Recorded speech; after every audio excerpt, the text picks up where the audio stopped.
A new ranked season and season pass will soon be upon us in Marvel Snap, bringing with it Hitmonkey as our newest card addition. 2 energy, base 0 power. On reveal, gets +2 power for each other cards you played this turn. Today's video is going to run you through a couple of cards that work really well with Hitmonkey that you have to really consider brewing with it, as well as give you the rundown on deck lists that I am excited to try on my live stream later tonight when the season rolls over. Let's go ahead and jump right into it, shall we?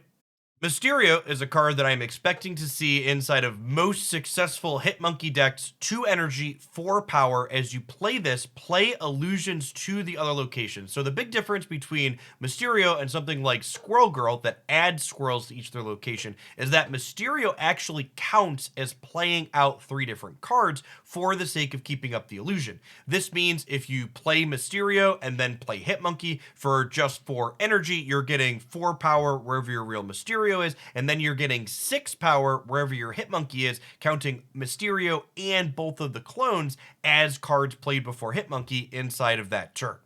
The other card that I expect to see accompanying Hitmonkey and Mysterio quite frequently is definitely Bast. On reveal, set the power of all cards in your hand to 3. So Bast has powerful synergy with Mysterio. The way Bast and Mysterio interact is Bast actually turns your Mysterio and both of the clones all into 3 power things. So if you Bast and hit Mysterio and Hitmonkey inside of your hand, then when you play Mysterio and Hitmonkey out, not only will your Mysterio be 9 power, but your Hitmonkey will be 3 + 2 + 2 + 2 for 9 power as well, meaning Bast, Mysterio, and Hitmonkey is 5 energy for 19 points worth of stats spread out across the board in a manner of your choosing, which is incredibly above rate, especially for just 3 cards.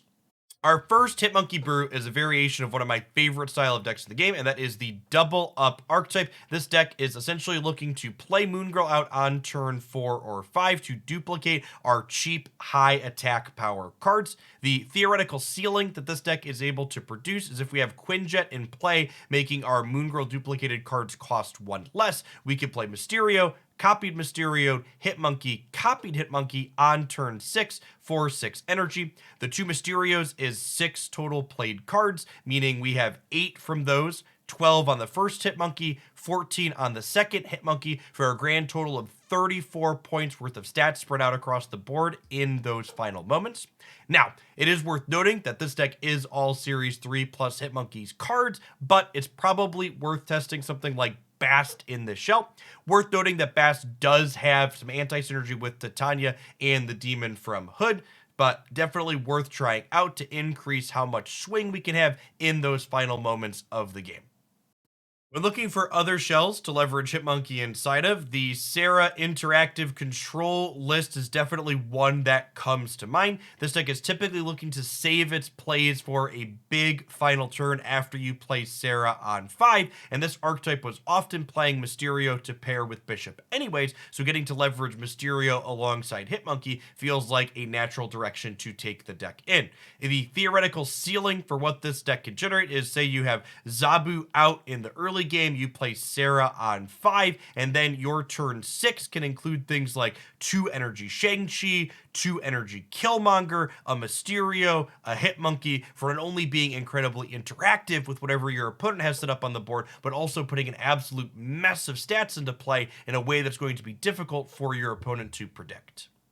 With a couple of very small changes to the Sera core that we just looked at, I think it's probably worth exploring the inclusion of Bast in this archetype as well. You trade out Lizard for something like Angela that benefits from Bast buff. You get to slot in something like Wolfsbane, which can scale up to be as large as a 9 power 2 energy play alongside Hitmonkey that's already getting to combo with things like Mysterio and Bishop. And I think this shell has a lot of potential due to just not only the individually good cards, but also the synergy that Bast has with all of them as well.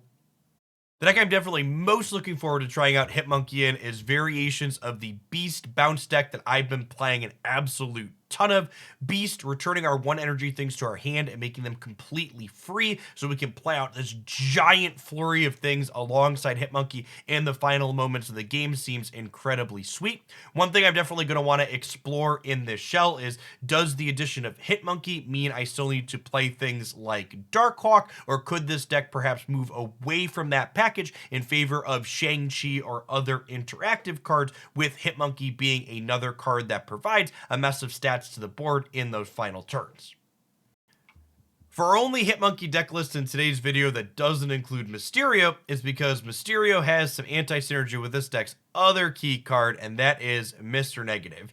Anytime a new 0 power thing gets released into Marvel Snap, trying it out with Mr. Negative, who gets to invert the cost and power of all the cards remaining in your deck, is definitely a must try. This build is looking to play as many 0 cost things as we reasonably can, so that way when we play Hitmonkey out in those final moments, we have a ton of free things to drop an absolutely massive amount of power onto the board.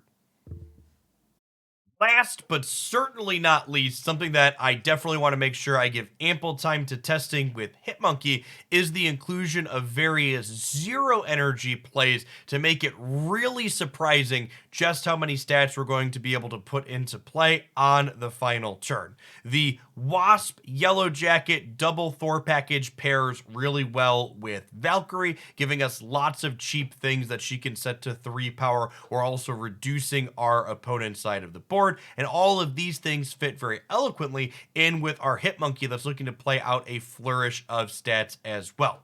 The inclusion of Luke Cage might seem a little bit strange inside of this deck at first glance, but it is noteworthy. Not only does Luke Cage prevent our own Valkyrie from making our large things smaller, but Luke Cage also undoes a Bast if Bast has reduced a Thor's power down to just 3. Once they get played out onto the board with Cage, Cage resets them back to their original base amount. This deck also gets to leverage Mysterio and Bishop as other cards that work well with Bast and Valkyrie. Just a lot of individually good cards that also happen to have overlapping synergies with each other make me pretty excited to give this shell a try.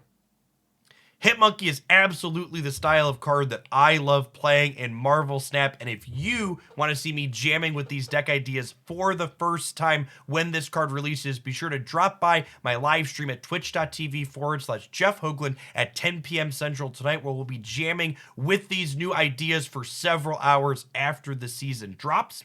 I would love to hear in the comments down below what deck ideas you have in mind for Hitmonkey. Do you think this card is going to be able to make a difference in the metagame? Do you think Sandman and Leech are going to be able to keep it down? I would love to know your thoughts on all of this as always. If you enjoyed my musings on the topic, I'd encourage you to snap that like button. It doesn't cost you anything and helps this content reach a bunch more people. If you can't catch me live tonight, be sure to check back in here at youtube.com/Hoaglandiasnap tomorrow as well for a deck highlight of whatever deck ends up being the best variation of Hitmonkey in our first few hours of trying. Catch you later, folks, and thanks for watching through to the end.